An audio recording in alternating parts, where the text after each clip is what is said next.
faut qu'on jongle avec notre planning, nos postes à chacun. On trouve des moments, alors ça peut être une après-midi où on se consacre à 3-4 personnes sur la démarche RSE. Dans certains appels d'offres, il y a une page qui est dédiée à notre démarche RSE dans l'entreprise.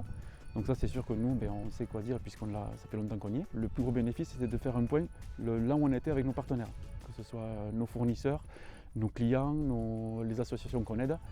Et en tout cas, ça nous a permis de voir les partenaires qui étaient sensibles à ça.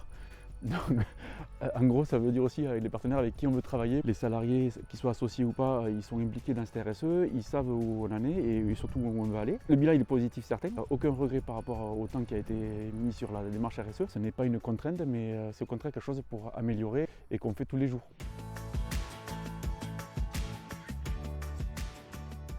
Notre démarche RSE est certes chronophage, mais 4 ans plus tard, on en voit vraiment les bénéfices. Les salariés comprennent mieux la démarche, comprennent mieux les choix que l'on peut faire en matière de sécurité. Maintenant, pour chaque question qui se pose, que ce soit de l'achat de véhicules, de l'achat des EPI, voilà, on réfléchit RSE. Communiquer plus sur notre démarche RSE auprès de nos clients, des architectes, des maîtres d'ouvrage. Tout ça, ça devient vraiment un plus pour EGA, pour notre image. Même si on est une entreprise qui est connue sur le département depuis des années, on travaille autrement et ça se ressent. Pour nous, la RSE, maintenant, c'est devenu, entre guillemets, pas une routine, mais on cherche vraiment à continuer, à avoir notre démarche vraiment engagée dans la RSE pour toutes les questions de tous les jours.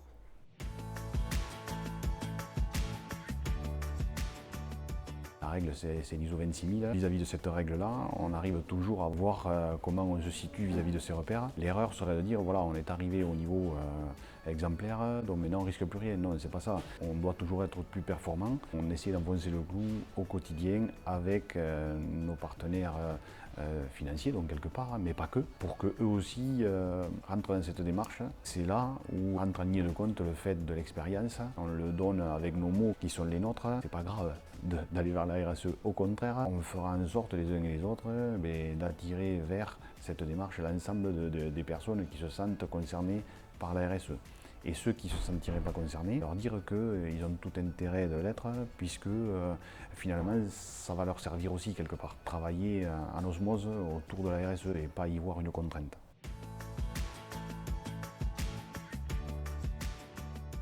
On peut être aussi le mieux-disant avec la notion de prix, mais aussi tous les atouts qu'on peut amener, que ce soit au niveau social, sociétal, environnemental. Donc ça c'est important. Et même le démontrer auprès de nos clients. Continuer dans nos ambitions, qui sont par exemple la promotion interne, le recrutement d'apprentis. On a une flotte automobile très importante, plus de 500 véhicules. Et donc très clairement, c'est devenu un critère de sélection de nos véhicules, le CO2 émis. Il y a eu un très gros travail au niveau des territoires, c'est-à-dire mettre en place des chartes RSE avec la communauté de communes, avec le département, des points qui nous ont permis de nous stimuler sur notre démarche.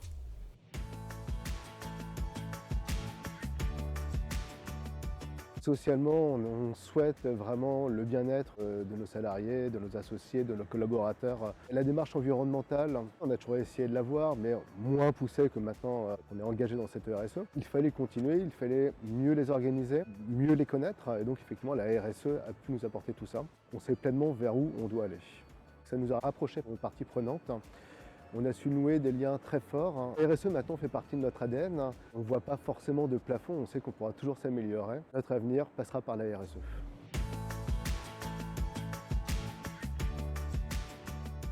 La stratégie d'entreprise ou la stratégie RSE sont la même, elles ont fusionné. 8 ans après, on se rend compte que ce qu'on a mis en place, c'est une autre façon de voir les choses, qu'on a une image différente chez nos clients.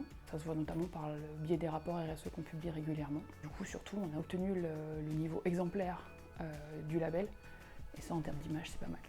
En termes de com, on a pas mal progressé. En fait, on a revu nos façons de communiquer, que ce soit en interne ou en externe. On se remet en question chaque année sur la production du rapport RSE. Et on a une implication des salariés, puisqu'aujourd'hui, c'est nos salariés qui ont rédigé la feuille de route de l'entreprise pour les 3 années qui viennent. On est au niveau exemplaire, mais c'est pas un but, c'est juste une étape en fait. Si on ne progresse plus, on a tendance à reculer, donc perdre des points, et donc on risque de perdre cette exemplarité. Tous les jours, on doit continuer à se remettre en question, à proposer de nouvelles actions à mettre en place en entreprise, se benchmarker face à nos confrères, nos concurrents, pour pouvoir trouver de nouvelles inspirations et continuer à améliorer la démarche dans l'entreprise.